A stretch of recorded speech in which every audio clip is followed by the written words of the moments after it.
Olá pessoal, sejam bem-vindos ao canal Direito com Elas. Eu sou a professora Fernanda Macedo e hoje, fugindo à regra do direito do consumidor, eu quero conversar com vocês um pouquinho sobre o Estatuto do Idoso. Essa é uma legislação que eu particularmente acho que vai ser cada vez mais utilizada, até porque não é segredo para ninguém que aqui no Brasil nós temos um envelhecimento da população. Então a Lei 10.741 de 2003, ela foi feita, na verdade, para tentar proteger esses interesses aí dessas pessoas com mais de 60 anos. Especificamente o ponto que eu vou tocar hoje é um ponto que já é um questionário que eu faço a mim mesmo há algum tempo, né? Eu acho que os valores de família no nosso país, eles em alguns momentos se perdem e a gente tem uma desconstrução. Não estou falando aqui de nada conservador, nada disso. Estou falando da proteção e respeito dos pais idosos, né? A gente sabe que a cada vez mais está cada vez mais frequente que filhos se importem mais com a própria família ou com o seu trabalho do que com o idoso propriamente dito, que muitas vezes adoece e passa o restante da tua vida, mesmo tendo se dedicado bastante aos filhos, sem nenhuma assistência. Então, eu fui pesquisar para a gente ver qual é o efeito disso, se é que tem algum efeito, uma vez que o Estatuto do Idoso, ele garante assistência material recíproca, né? No caso dos filhos para os pais. Na verdade, aos pais idosos. Na verdade, o Código Civil, ele prevê que todas as pessoas que estão no mesmo núcleo familiar possam ser protegidas e amparadas financeiramente pelos seus ascendentes e descendentes. E o Estatuto do Idoso, em especial, ele estabelece que os filhos eles têm o dever de financeiramente colaborar com o sustento do pai.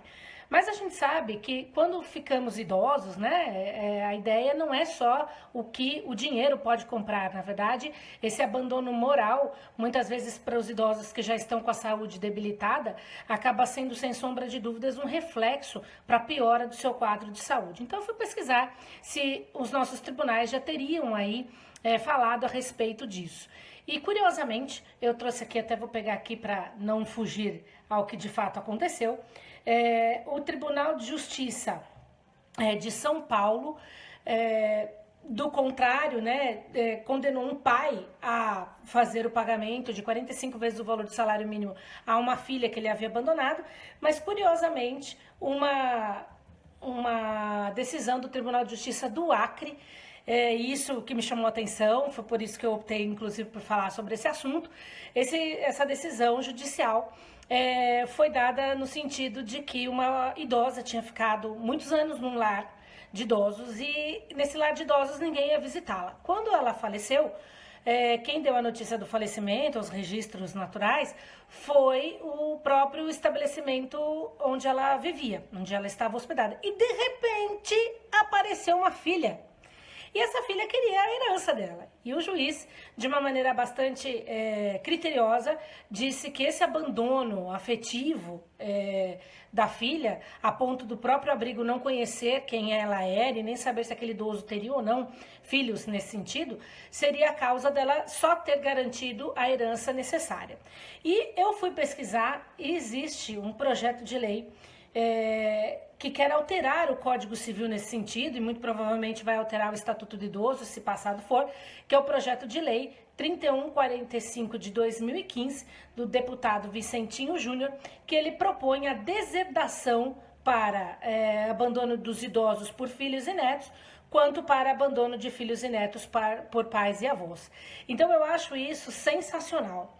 Eu acho que a nossa sociedade ela é muito hipócrita. A gente tem muitos filhos que dizem por aí que amam os pais, mas na hora que o pai realmente precisa, eles colocam as suas questões egoístas na frente e abandonam definitivamente os pais. Então eu acho que esse projeto de lei, se passado for, vai ser uma resposta da sociedade para esse problema que é muito comum, de filhos que abandonam os pais idosos, principalmente quando os idosos estão doentes.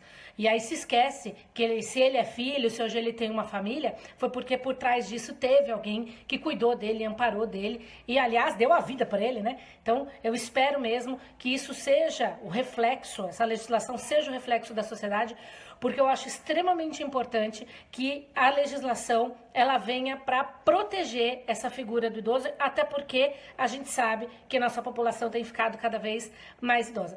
Que a gente nunca precise né, ter medo de uma legislação para cuidar dos nossos pais e dos idosos que estão à nossa volta. Mas se a gente não tem educação suficiente para isso, que a legislação realmente seja alterada para que a pessoa perca qualquer herança que ela possa ter em razão desse abandono, não só financeiro, mas o abandono afetivo e moral. Tá bom? Então, meu recado hoje é esse. Muito obrigada pela participação de vocês aqui no canal Direito com Elas. Fiquem com a gente, curtam, compartilhem os nossos vídeos e até a próxima semana. Tchau, tchau!